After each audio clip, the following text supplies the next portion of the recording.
有什么用途啊？我们可以用树木来制作家具。树木可以做纸张，可以拿来做箱子、书，防止天灾样哦，防止土崩咯。很多东西算不清，给我们新鲜的空气。我喜欢橡胶树，为什么？因为它可以做，它有很多功能，石油、肥皂。喜欢全部有果子的树，因为有果子能吃吗？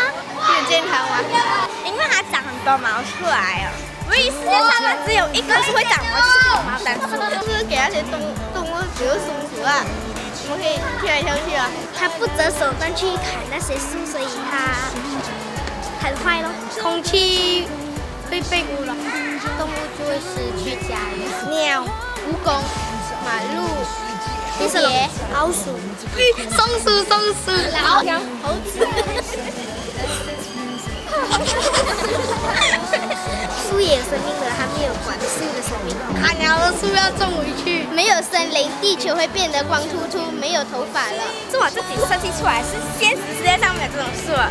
可是我把这个树取名为手掌树。这是我的家，这个是种了来那的芒果树。请大家保护这个地球，不让它受到伤害。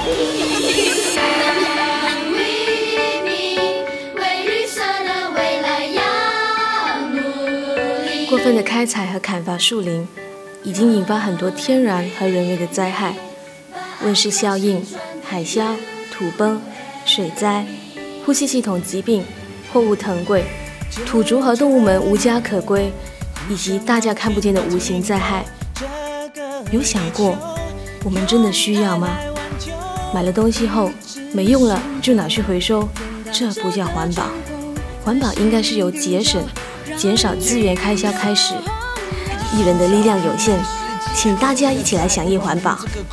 环保，救孩子，救未来，救地球。不